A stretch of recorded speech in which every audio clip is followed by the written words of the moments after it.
Hi,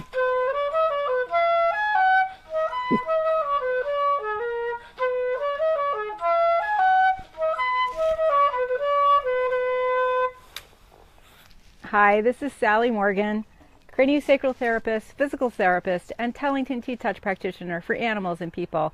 And this is Tristan, he's a Corgi.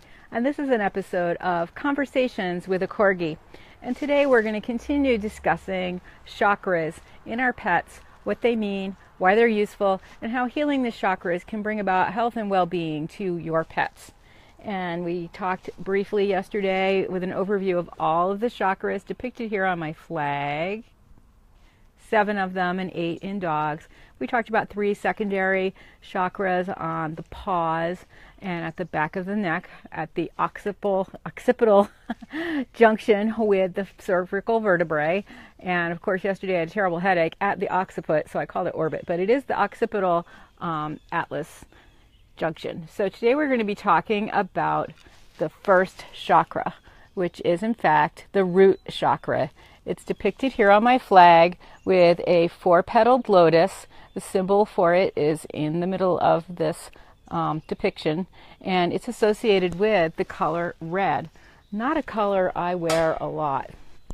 And the root chakra is at the base of your animal, back here where his tail would be, and the first few cervical vertebrae. And that's the area that we'll be talking about. And the root chakra has long been associated, always, with security and groundedness. And an interesting thing about the root chakra is that it gives energy to the legs and the feet, and the urinary organs in particular, and the adrenals. So if you're a person who drinks too much coffee or caffeine and your adrenals are running all the time and they're feeling depleted, you will start to lose your sense of security and safety, because that is also associated with the root chakra. And so it's also been associated with a sense of tiredness, as well as the feelings you have about your physical self. So the root chakra is really important, and I like to remember that it includes the legs, because I think of the legs as like the roots on the tree. That is what's connecting you to the ground, and that is what is giving your dog the connection to the earth. And in fact, the root chakra has been associated with the element of earth, which is easy to remember because it is the roots, and the roots of the tree live in the earth. And so it's a really important chakra for feeling connected and grounded and on the earth plane. Its affirmation is I will, and it's for those who are impulsive and strong-willed when it's out of balance. It has an association with the day of the week of Tuesday, although today is Thursday, and it's associated with the smell of ylang-ylang, I can't even say it, ylang-ylang, and it's a beautiful, sweet smell, and ylang-ylang flowers smell so wonderful when they're blooming. So today, in honor of them, we're sitting here by my stargazer lilies, which also smell beautiful and similar to ylang-ylang. So it's also been associated, the root chakra, with rubies and hematite and, red colored stones. So that's an important thing to remember. Often when I'm working specifically on chakras, especially I do this when an animal is passing and I'm working in a hospice situation, I will bring crystals with me to place along the spine of the animal I'm working with, and that will help balance the chakras, because that's an important part of getting from here to the spirit plane. And so the root chakra has been associated with security and stability and your basic needs for survival. And it does include the first 3 vertebrae and the colon. And for instance, if you are experiencing constipation, that could be a sign that your root chakra is out of balance, and that goes for your animal. If he's experiencing diarrhea or constipation, it could be that the sense of safety and security is out of balance or being strained, or that the adrenals are being strained by too much caffeine and sugar in your diet, or in your dog's diet. Could be too much grain that turns to sugar in their system and then creates an imbalance in the adrenals. It is, as I said, a 4-petaled lotus. And from the root chakra the movement of the chakras begins and moves upward. So the spinning, as I said yesterday, chakra means wheel or circle. The spinning of the root chakra moves up through the other chakras until it gets further up the line. And when we get to the crown chakra, there is another spinning force that comes down. And so that movement from the sacrum and lower to the crown chakra, back and forth up the spinal cord, is what's creating some of that spinning in the chakras. And this is interesting to us as craniosacral therapists, because the movement of the flow of the craniosacral fluid, also called the spinal fluid, from the sacrum to the occiput and really the sphenoid, and up and down the spine, is what creates a vitality and life force in your body. And that movement really can give you every bit of information you need about what's going on in the rest of the body. So this connection between the flow of the chakras starting at the root and working its way back and forth to the head really is quite similar to the movement of the spinal fluid from the sacrum up through the sphenoid, and the movement of the sphenoid working with the choroid plexus and other structures in the brain to move that fluid up and down the spine. The root chakra has been associated with the word lum, and to improve vitality in that particular chakra, one might meditate or sit and repeat the word lum at a long, you'd be chanting it, so you'd be like lum, lum.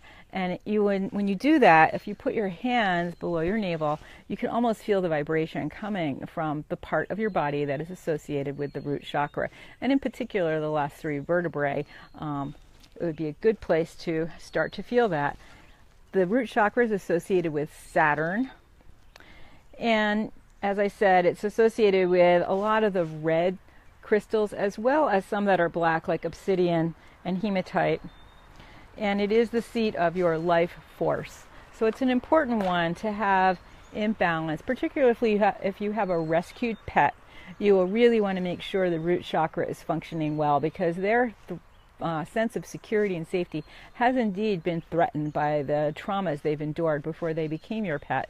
And so it's really important that these chakras be functioning well so that they can fully experience comfort and safety in the home that you're giving them at this point. The primary drives associated with the root chakra is the urge for survival and to find your deepest connections from your body to the earth. And that is a really important thing. You need to be grounded. If your dog is jumping and barking and leaping all of the time and you can't keep his 4 feet on the ground, that's not good for him. He is not grounded, metaphorically as well as physically. So the root chakra could be an important thing to activate to help your dog find that grounding. And one of the reasons we spent so much time talking about the colors of the T-Touch wraps we use is because each color is indeed associated with a chakra. And I have seen leaping puppies, golden retrievers, wearing a red wrap, which that orange and red, not really a beautiful picture. A lot of them look better in green. But I've seen those leaping puppies in a red wrap versus a yellow wrap, let's say, and they do settle and find grounding and groundedness and safety and security more than they would in the yellow wrap. So it's really important to know something about the colors associated with these chakras when you're working with your dog and helping him find a greater balance in the energy systems in his body. So the chakra of the root has been also associated with stability and power and action, and also the idea of focus, because if you're concerned about your survival, you're unable to focus. And that's, again, something we see in our leaping pets that can't keep all 4 feet on the ground and really need some time in the confidence course and working with a Tellington T-Touch wrap on their body.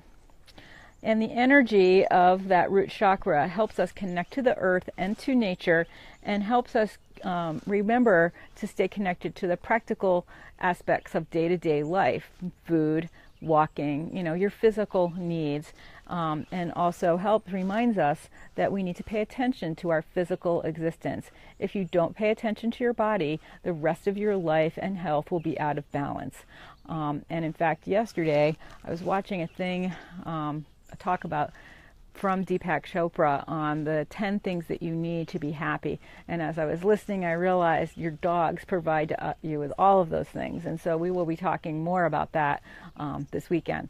But it is important that your dog be grounded and connected to the earth, and that his concerns for his physical needs be met so that he can go higher in his training, in his connections with you, and in his sense of safety. If you're spending all of your time helping your dog calm down and be okay in the environment of your home, you're not going to be able to really bond with him and enjoy those quieter times with your pet that everyone loves. And one of the interesting clients I have right now is a dog who's a rescue, and his owner's dream was to be able to walk in the woods with a dog off leash like she had done with her prior pet. And in fact, the new guy has a bit of beagle in him, and he's very excited about smelling deer and rabbits and things like that in the woods, and that gives him a tendency to want to leave her and take off following some delicious smell. And that's all well and good, except he is a rescue, and he was astray for a very long time, and she's really concerned for his safety if he leaves her side too long and she can't find him. So it's important with a dog like that to really look at the root chakra and help him find his connection to the earth and to nature and to his body, so that when she's calling him, he will be able to really hear her, not just in his ears hear her, but hear her in a spiritual way and find that connection with his person. And really, in such a short time as she's had him, they have made a lot of good connections and they have a good rapport, and he is starting to trust her enough. He has actually escaped a couple of times out of the house, and she has been able to call him back. Oh, Tristan's hiding his little nose. So again, the root chakra is associated with grounding and with the earth, and we think about this when we think about roots in a tree and the tree's connection to the earth. And it has a very deep vibration. And where's my flag? And on our flag, you can see that it is this red four-petaled lotus. And again, if you want to meditate on the root chakra, the word that you would use is lum if you were doing a repeated mantra or sound to go with the root chakra. So Tristan is so tired this morning. So the root chakra is the first one in the series of 8 that we will be discussing in reference to our pets. And again, it is about grounding and safety and security, and it is an important one to remember when you are working with a rescued pet. Now, in terms of the smell, ylang ylang, it's not one that I always associate with grounding in particular. It is associated with that chakra, and I will open that bottle with a dog like this new one I've been working with and see if he likes it, and just leave it open in the room where we're working.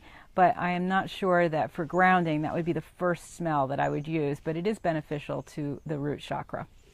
So this has been Sally Morgan, physical therapist, craniosacral therapist, and Tellington T-Touch practitioner for animals and people, and Tristan, who's a sleepy corgi wearing his red bandana. And this has been another episode of Conversations with a Corgi, and today we have talked about the root chakra. And tomorrow we'll talk about the base chakra.